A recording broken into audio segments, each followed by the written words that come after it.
Hello, dear students. Welcome or welcome back to Nursing College by InPrep. So हमने last video में आपसे बात करी थी about the important topics of psychology जो कि आपसे पूछे जाएंगे आपके RUHS के एग्जाम में। तो यहाँ पर जितने भी बच्चे प्रिपरेशन कर रहे हैं अपने फाइनल ईयर की या फिर फर्स्ट ईयर सेकेंड ईयर या फर्स्ट सेमेस्टर सेकेंड सेमेस्टर की सप्लीमेंट्री एग्जाम्स की, उनके लिए आज का वीडियो भी बहुत इंपॉर्टेंट रहने वाला है क्योंकि आज हम डिस्कस करने वाले हैं the most important MCQs as you can already see on your screen about OBG यानी कि आपका obs and gynae obstetrics and gynaecology में जो भी इंपॉर्टेंट क्वेश्चंस हो सकते हैं जिनसे आपको आंसर पूछे जा सकते हैं या फिर जो मोस्ट फ्रीक्वेंटली आस्क्ड है यानी कि पिछले साल से लेकर अगर हम पेपर्स का एनालिसिस करें तो ये क्वेश्चन जरूर पूछे जाते हैं। और इतना ही नहीं, आपके कॉम्पिटिटिव एग्जाम के पॉइंट ऑफ व्यू से भी ये बहुत इंपॉर्टेंट है। बच्चों, हम ये बात जानते हैं कि ऑब्स एंड गायनी आपका एक बहुत क्रूशियल सब्जेक्ट है, एक मेजर सब्जेक्ट है। एंड ऑल्सो अगर आप मास्टर्स करना चाह रहे हैं तो this is one of the specialities. तो यहाँ पर इस सब्जेक्ट का बेस या फाउंडेशन स्ट्रॉन्ग करना बहुत ही इंपॉर्टेंट बन जाता है यहाँ पर। और इसीलिए क्योंकि आपका आने वाले 2 या 3 दिन में इस सब्जेक्ट का एग्जाम होने वाला है तो उसके लिए लास्ट मिनट कुछ important questions. So as you can see on the screen, सबसे पहले define midwifery and obstetrics nursing. ये क्वेश्चन यहाँ पर आपसे पूछा जा सकता है कि ऑब्स्टेट्रिक्स और मिडवाइफरी को डिफाइन कीजिए। ठीक है, ऑब्स्टेट्रिक नर्सिंग। इसके अलावा ट्रेंड्स, ठीक है, trends in midwifery and obstetrics nursing. ठीक है, ये बहुत इंपॉर्टेंट क्वेश्चन है, कम से कम आपका 15 मार्क्स का नहीं तो 10 मार्क्स का ऐसे टाइप क्वेश्चन बन के आ सकता है जहां पर आपके 3 या 4 नंबर की या फिर 2 से 3 नंबर की डेफिनेशन होंगी और बाकी आपको पूरे क्वेश्चन को इलेबोरेट करना होगा। So do not forget to work on your content. ठीक है, इसके अलावा अगर मैं फीमेल पेल्विस की बात करूं तो ये भी एक आपका प्रैक्टिकल सब्जेक्ट है क्योंकि ऑप्शन गायनी। तो फीमेल पेल्विस के जितने भी डायमीटर्स होते हैं, टाइप्स ऑफ पेल्विस, ठीक है, उसका लाई, फीटल लाई, ठीक है, कहाँ पर कौन से आपके क्या है रिम होता है, ये सब चीजें आपको पार्ट्स पता होनी चाहिए फीटल स्कल का या फिर आपका फीमेल पेल्विस का जितना भी आपका क्या है लेबलिंग है, जितने भी स्ट्रक्चर्स हैं, पार्ट्स हैं, उन सब के बारे में आपको बहुत अच्छे से नॉलेज होनी चाहिए। तो इससे भी आपका एनाटॉमी फिजियोलॉजी विद डायग्राम, ये बात याद रखना क्योंकि देखो बच्चों, you are medical students now, ठीक है, you are going to become a professional nurse very soon. तो यहाँ पर ऑप्शन गाइनी आपका एक प्रैक्टिकल सब्जेक्ट है, बिल्कुल है, क्योंकि आप जब डिलीवरी की बात कर रहे हो या जब आप फीमेल रिप्रोडक्टिव सिस्टम की बात कर रहे हो तो आपको हर एक स्ट्रक्चर के बारे में पता होना चाहिए। आपको उनका शेप, स्ट्रक्चर, साइज, क्या क्या उसके डायमेंशंस है, डायमेंशंस में सब कुछ आ जाता है, लेंथ, विड्थ या फिर आपका जितना भी डायमीटर है, ये सब चीजें। ठीक है, तो आपको ये चीजें पता होनी चाहिए और जब भी आपसे कोई क्वेश्चन पूछा जाए, this is a bonus tip for you. आप वहां पर चाहे आपसे डायग्राम पूछा है चाहे नहीं पूछा है, अगर आप डायग्राम बना के आते हो तो it gives you an extra edge. लेकिन हाँ, अपने टाइम को ध्यान में रखते हुए, अगर आपके पास टाइम कम है तब आप मत बनाओ diagram, but if you have enough time तो definitely try to explain your answers with the help of diagrams. वो आपके एग्जामिनर को एक अच्छा इंप्रेशन क्रिएट करता है and you have high chances of scoring better marks. ठीक है, चलिए, इसके अलावा डिफाइन स्टेजेस ऑफ लेबर। भैया, लेबर की स्टेजेस बहुत इंपॉर्टेंट क्वेश्चन, ठीक है, डेफिनेटली पूछा जाता है। तो लेबर की स्टेजेस आपको पता होनी चाहिए। ठीक है, 5 स्टेजेस होती हैं लेबर की। ठीक है, 5 स्टेजेस होती हैं, अरे होती हैं कि नहीं होती हैं, ठीक है। तो पोस्टमार्टम फेज में भी all these things are extremely important. ठीक है, कब कहाँ पर कितने सेंटीमीटर्स तक आपका सर्विक्स डायलेट होना चाहिए, क्या क्या चीजें होती हैं, हर एक चीज को आपको एक्सप्लेन करना है। ठीक है, so make sure you are aware of that. इसके बाद अगर हम बात करें तो एंटी पार्टम हेमरेज, ठीक है, हाई रिस्क प्रेगनेंसीज हो सकती है, एंटीपार्टम हेमरेज हो सकता है। ठीक है, इसमें आपका टाइप्स ऑफ अबॉर्शन पूछ सकता है। ठीक है, हाई रिस्क प्रेगनेंसी में आपका क्या हो सकती है, मोलार प्रेगनेंसी हो सकती है, हाइड्रेटी फॉर्म मोल। ठीक है, इसके अलावा आपका प्लेसेंटा प्रीविया, प्लेसेंटा एक्रिटा, ठीक है, ये सब चीजें, एब्रप्शियो प्लेसेंटा, ये सारी चीजें आपकी क्या है, these are high risk pregnancies जहां पर आपकी मदर या फीटस में से किसी एक को या फिर दोनों को रिस्क होता है, लाइफ थ्रेटनिंग रिस्क। ठीक है, इसके अलावा अगर हम बात करें तो low birth weight babies, puerperium. ठीक है, प्यूपेरियम क्या होता है आपका, from the period of child birth, ठीक है, लेबर से लेके चाइल्ड बर्थ तक का जो पार्ट होता है दैट इज प्यूपेरियम, इसके बारे में आपको पता होना चाहिए। ठीक है, functions of the placenta extremely important, बहुत बहुत इंपॉर्टेंट है क्योंकि आपके फीटस को जो भी न्यूट्रिशंस, जो भी एसेंशियल न्यूट्रिएंट्स है, वो सारा आपका प्लेसेंटा प्रोवाइड कर रहा है। मदर और फीटस के बीच में जो एक जंक्शन है, दैट इज योर प्लेसेंटा। ठीक है, अम्बिलिकल कॉर्ड, प्लेसेंटा, ये सब चीजें आपको पता होना चाहिए। प्लेसेंटा के भी डिसऑर्डर्स होते हैं।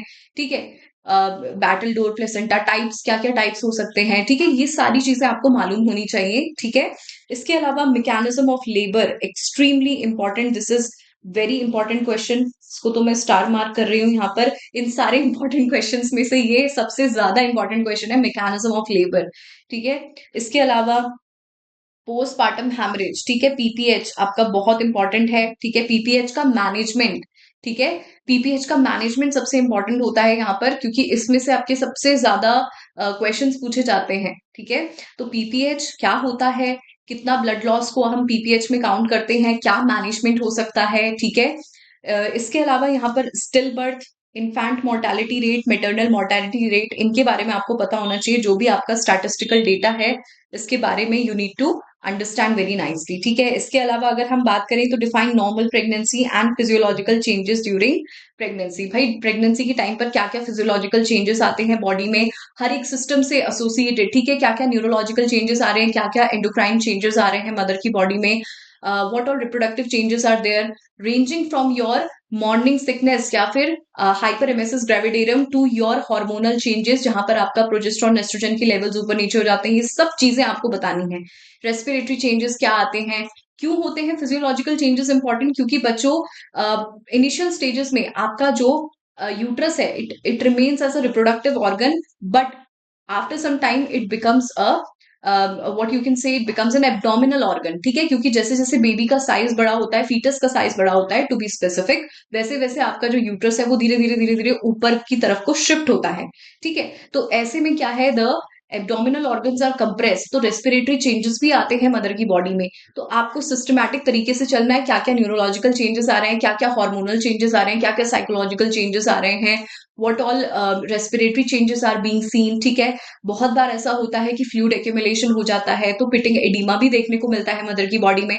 तो आपको ये सारी चीजें बहुत अच्छे से एक्सप्लेन करके आनी है, सिस्टम वाइज यहाँ पर आपको लिखना है। ठीक है, गैस्ट्रोइंटेस्टाइनल चेंजेस होते हैं जैसे कि हाइपरएमेसिस ग्रेविडेरियम।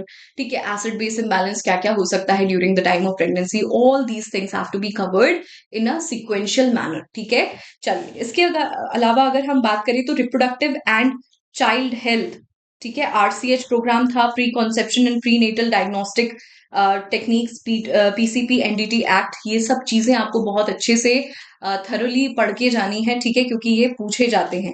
ऑल राइट, चलिए इसके अलावा अगर हम बात करें यहाँ पर इम्यूनाइजेशन स्केड्यूल, इम्यूनाइजेशन स्केड्यूल अब आपका पीडियाट्रिक्स में, कम्युनिटी में और आपके ऑब्स एंड गाइनी में भी बहुत इंपॉर्टेंट है। ठीक है, तो इसको बिल्कुल स्किप मत करना, क्योंकि ये तीनों सब्जेक्ट्स का एक बहुत क्रूशियल क्वेश्चन है जो बन के आ सकता है ना। कुछ क्वेश्चंस ऐसे होते हैं जो बच्चों आपसे दो या दो से ज्यादा सब्जेक्ट में कॉमन होते हैं, तो immunisation schedule is one of those questions. ठीक है, इसको मैं अलग से ही हाईलाइट कर देती हूँ आपके लिए, दिस इज एक्सट्रीमली इंपॉर्टेंट, इसको बिल्कुल स्किप मत करना।